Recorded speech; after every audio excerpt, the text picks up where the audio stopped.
So good morning dear students. Today I'd like to welcome you all in Shri Ram Academy and today we are going to start a new topic in English grammar. अभी जो हम लोगों ने पढ़ा था वो तो sentences थे, उसकी डेफिनेशन थी, टाइप्स थे और टाइप्स में मैंने दो तरीके से बताया था. फर्स्ट वन था on the basis of meaning और दूसरा था on the basis of statement. ये मैंने फर्स्ट लेक्चर ऑफ सेंटेंस में बताया था. फिर हम लोगों ने बाकी के जो 4 लेक्चर्स है उसमें डिस्कस किया था कि on the basis of meaning जो है, जो एग्जाम पॉइंट ऑफ व्यू से इंपॉर्टेंट है, वो सेंटेंसेस क्या होते हैं, राइट. फिर उसके बाद हमने उसके एग्जांपल्स कन्वर्ट करके देखे थे कि उसको हम अफर्मेटिव नेगेटिव इंट्रो में कैसे कन्वर्ट करेंगे. ओके. उसके बाद मैंने आप लोगों को टेंस के जो वर्ब्स हैं वो जो भी मेन वर्ब्स हैं और हेल्पिंग वर्ब्स हैं उसके बारे में बता दिया था ताकि सेंटेंस मेकिंग में प्रॉब्लम ना हो. फिर हम आज जो पढ़ेंगे वो सेंटेंस के फर्स्ट लेक्चर का ही दूसरा पार्ट है ये, जिसमें हमने on the basis of meaning तो सारे पढ़ लिए लेकिन on the basis of statement नहीं पढ़ा. तो आज हम क्या पढ़ने वाले हैं, sentences on the basis of statement. अब एक चीज और बता देती हूँ आप लोगों को, और भी दूसरी ग्रामर बुक्स में एक चीज पढ़ने को मिलेगी कि सेंटेंसेस ऑन द बेसिस, मतलब उसको बोला जाए तो स्ट्रक्चरल सेंटेंसेस, स्ट्रक्चरल और नॉन स्ट्रक्चरल. ठीक है. तो ये जो नॉन स्ट्रक्चरल होता है वो ये होता है कॉम्प्लेक्स वाला, और स्ट्रक्चरल अपन किसको बोल देते हैं, वो वाले जो हमने पढ़े थे मीनिंग. इन्हीं का सिनोनिम लेने के लिए दूसरा नाम है. ठीक है. चलिए, तो आज हम देखते हैं कि on the basis of statement कितने होंगे. Simply on the basis of statement we will have 3 kind of sentences. First one is simple, second one is compound, and third one is complex. तो कौन कौन से हैं ये, सिंपल, कंपाउंड, कॉम्प्लेक्स. SCC ये मैंने फर्स्ट लेक्चर में भी बताया था. SC2 को करके ऐसे लर्न कर सकते हैं. अब मैं बताऊं कि इसको अपन कैसे डिफरेंशिएट करेंगे.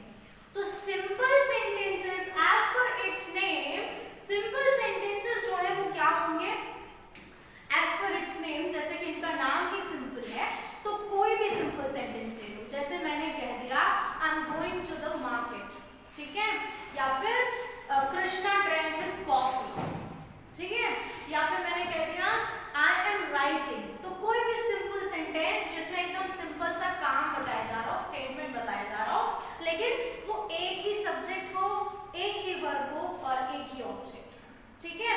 तो मैंने यहां पर लिख दिया कृष्णा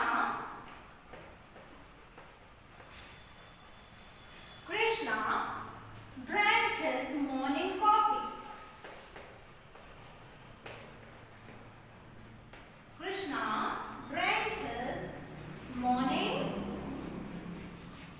coffee. अब ये सिंपल सेंटेंस क्यों है ये दिमाग में रखिएगा. एक सब्जेक्ट है, एक वर्ब है और एक ही ऑब्जेक्ट है. एकदम प्लेनली एक काम को बताया जा रहा है. जैसे कि मैं अगर कह दूं I am standing here, I born on December, I live in Satna, तो ये जितने भी हैं ये किस में आएंगे, सब सिंपल सेंटेंस में आएंगे. बेसिकली जो छोटे छोटे सेंटेंसेस होते हैं सब वो सिंपल सेंटेंस में आएंगे. अब हम आते हैं कंपाउंड में. तो कंपाउंड में बस इतना याद रखना है, मैंने सेंटेंस लिख दिया Krishna drank his coffee, his morning coffee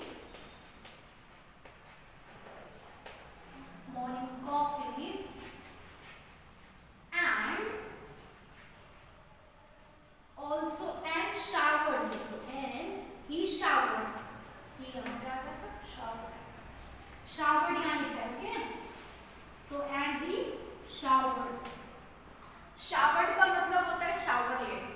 shower को हम ऐसा मेन वर्ब भी यूज कर सकते हैं. तो शावर लेना मतलब नहाना. ठीक है. तो इसमें आप ये देखेंगे कि कृष्णा ड्रैंक हिज कॉफी तो है, मॉर्निंग कॉफी तो है, ये मॉर्निंग शॉर्ट फॉर्म लिखा है, मॉर्निंग कॉफी तो है, लेकिन एक और सेंटेंस है जो कि सिंपल सेंटेंस है इसमें. वो कौन सा है, ही शावर. अब अगर मैं इनको अलग अलग बोलूं हिंदी में तो कृष्णा ने जो है वो सुबह की कॉफी पी, वो नहाया. दोनों के दोनों सेंटेंस अगर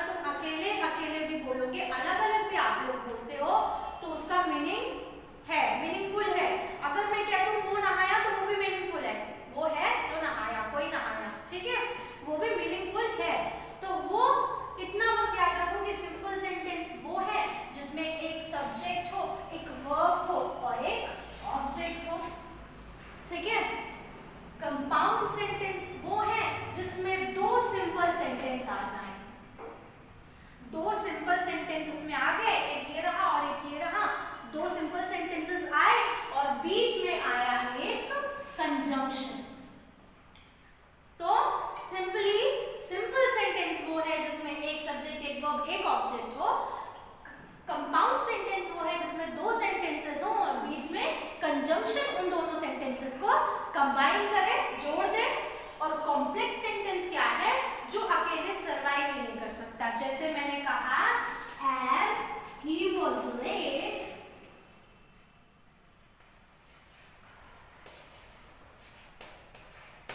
as he was late, he was unable, it was unable to him, it was unable to him, unable for him to join the meeting.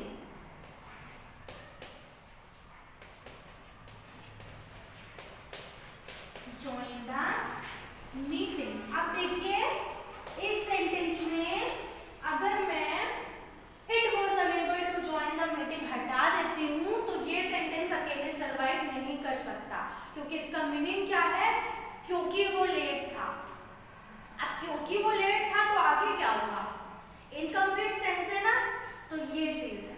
क्या होगा कि कंपाउंड में दो मीनिंगफुल सिंपल सेंटेंस रहेंगे और बीच में कंजंक्शन रहेगा, लेकिन कॉम्प्लेक्स में क्या होगा, दो सेंटेंसेस तो रहेंगे पर ये दोनों के दोनों एक दूसरे पर डिपेंड होंगे अपनी मीनिंग के लिए।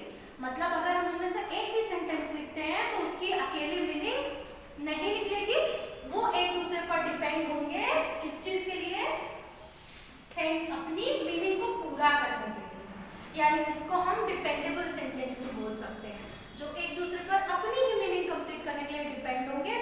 अगर वो उनमें से एक भी सेंटेंस तुम हटा दोगे, जैसे कि अगर ये वाला सेंटेंस आपने इरेज कर दिया तो एज ही वाज लेट जो है वो अकेले अपनी मीनिंग नहीं निकाल पाएगा, क्योंकि वह लेट था।